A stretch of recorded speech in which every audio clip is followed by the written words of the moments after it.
আকাশে এখন নতুন আতঙ্কের নাম PL-6, যার অস্তিত্ব ইন্দো প্যাসিফিকের বুকে এমন এক মৃত্যুফাত তৈরি করেছে যেখান থেকে শত্রুপক্ষের কোনো প্রত্যাশিত ফেরার পথ খোলা থাকবে না।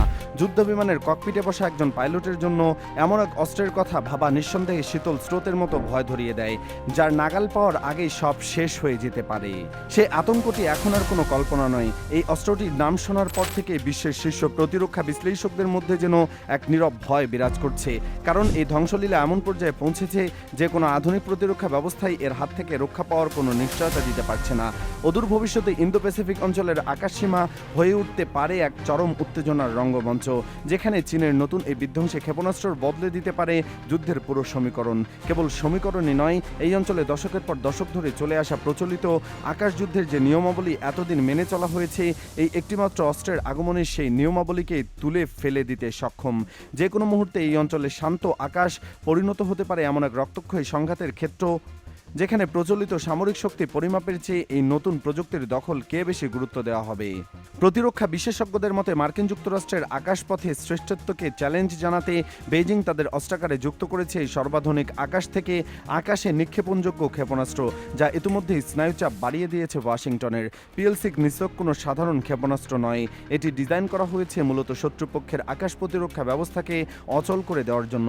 বিশেষ করে মার্কিন বিমান বাহিনীর এওয়াক্স বিমান, মাঝ আকাশে জ্বালানি সরবরাহকারী ট্যাঙ্কার এবং নজরদারি বিমানগুলো এখন এই ক্ষেপণাস্ত্রের নিশানায়। এমন একটি অস্ত্রের কথা জানার পর যে কোনো সময় সামরিক পরিকল্পনাকারীদের ঘুম হারাম হয়ে যাওয়াটা যে কতটা স্বাভাবিক তা বোঝা কঠিন নয়, কারণ এই বিমানগুলো ছাড়া পুরো বিমানবহরের অস্তিত্বই যে কতটা অকেজ হয়ে পড়তে পারে সেই আতঙ্কটি এখন ওয়াশিংটনকে গ্রাস করে আছে। বিশেষজ্ঞরা মনে করছেন, যুদ্ধের ময়দানে যদি এই বিমানগুলো ধ্বংস হয়ে যায় তবে যুক্তরাষ্ট্র ও তাদের মিত্ররা তাদের পূর্ণ শক্তি দিয়ে পাল্টা আঘাত হানার সক্ষমতা হারিয়ে ফেলবে, যা বেইজিংকে দেবে কৌশলগত বড় সুবিধা। একটি যুদ্ধের ময়দানে যখন দেখা যাবে যে প্রধান সহায়ক বাহিনীগুলো আর বেঁচে নেই, তখন বিমানগুলো নিজেদের সীমিত সক্ষমতা নিয়ে মাঠে টিকে থাকতে পারবে না। এমন একটি পরিস্থিতি তৈরি হলে যুক্তরাষ্ট্রের মতো একটি শক্তিশালী দেশও হাত গুটিয়ে পড়তে বাধ্য। পাল্টা আঘাত হানার কোনো সুযোগ তাদের নেই। এই চিন্তাই এখন সবচেয়ে বেশি ওয়াশিংটনকে ভাবিয়ে তুলছে। এটি যে কেবল একটি অস্ত্রের ক্ষমতা নয়, বরং এটি পুরো একটি দেশের সামরিক কৌশলকেই ভেঙে চুরমার করার মতো ক্ষমতা রাখে। এই ক্ষেপণাস্ত্রটির পাল্লা বা আঘাত হানার সক্ষমতা নিয়ে প্রতিরক্ষা মহলে চলছে ব্যাপক জল্পনা। বিভিন্ন সূত্রে দাবি অনুযায়ী এটি 200 থেকে 300 কিলোমিটার দূর পর্যন্ত লক্ষ্যবস্তুকে ধুলোয় মিশিয়ে দিতে সক্ষম। এর ভেতরে ব্যবহৃত হয়েছে বিশেষ ডুয়েল পালস রকেট মোটর প্রযুক্তি, যা ক্ষেপণাস্ত্রকে তার যাত্রাপথে একদম শেষ পর্যায়ে পর্যন্ত, অর্থাৎ লক্ষ্যবস্তুকে আঘাত হানার ঠিক আগেই মুহূর্ত পর্যন্ত প্রচণ্ড গতিবেগ যোগায়, যা থেকে রক্ষা পাওয়া কার্যত অসম্ভব। প্রচলিত ক্ষেপণাস্ত্রগুলো সাধারণত তাদের নিক্ষেপণের পর থেকে ক্রমশ গতি হারাতে থাকে, কিন্তু এই অত্যাধুনিক প্রযুক্তির কারণেই এটি ঠিক উল্টো কাজ করে। শেষ মুহূর্তে অপ্রত্যাশিত গতিবৃদ্ধির কারণে শত্রুপক্ষের বিমানে থাকা অত্যাধুনিক সতর্কবার্তা বা চাপ ফেলারগুলো কোনো কাজে আসে না। একজন পাইলট যখন ভাববে যে সে নিরাপদ দূরত্বে আছে, ঠিক তখনই সে ক্ষেপণাস্ত্রটি আচমকা এক ভয়ঙ্কর গতিতে ধেয়ে আসবে, যা সাধারণ মানুষের চোখের পলকের চেয়েও দ্রুততম। লকহিড মার্টিনের উন্নয়নকারী মার্কিন EIM-260 joint advance tactical missile বা JATM কর্মসূচির সম্ভাব্য প্রতিদ্বন্দ্বী হিসেবে চীনের নতুন প্রজন্মের আকাশ থেকে আকাশে নিক্ষেপণযোগ্য ক্ষেপণাস্ত্র PL-16কে অনেক প্রতিরক্ষা বিশ্লেষক উল্লেখ করেছেন।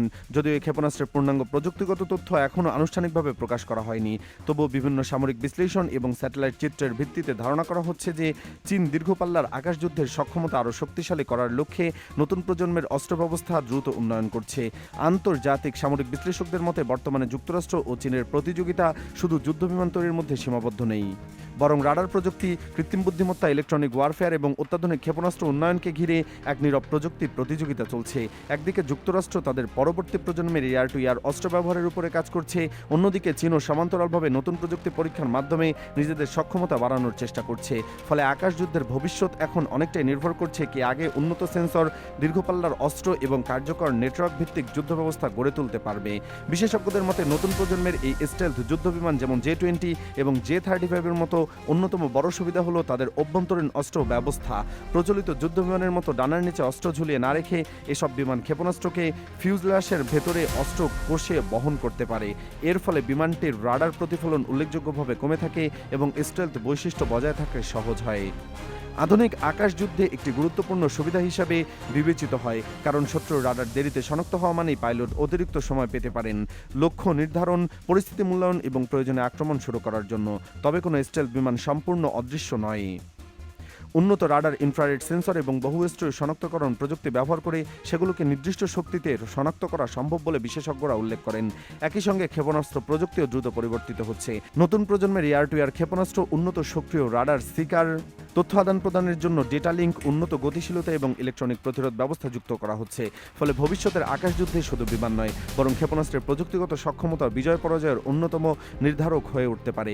সব মিলিয়ে বলা যায়, যুক্তরাষ্ট্রের জিএ টিম কর্মসূচি এবং চীনের নতুন প্রজন্মের ক্ষেপণাস্ত্র উন্নয়ন এক বৃহত্তর প্রযুক্তিগত প্রতিযোগিতার অংশ। এই প্রতিযোগিতা কেবল সেই দেশের মধ্যেই সীমাবদ্ধ নয়, বরং ভবিষ্যতের আকাশযুদ্ধ, বৈশ্বিক প্রতিরক্ষা শিল্প এবং সামরিক কৌশলের গতিপথকেও প্রভাবিত করতে পারে। তাই বিশ্বের প্রতিরক্ষা গবেষক এবং সামরিক বিশ্লেষকরা এখন শুধু নতুন যুদ্ধবিমানের দিকে নয়, বরং সেই যুদ্ধবিমান বহন করে পরবর্তী প্রজন্মের ক্ষেপণাস্ত্র প্রযুক্তির দিকেও সমান গুরুত্ব দিয়ে নজর দিচ্ছে।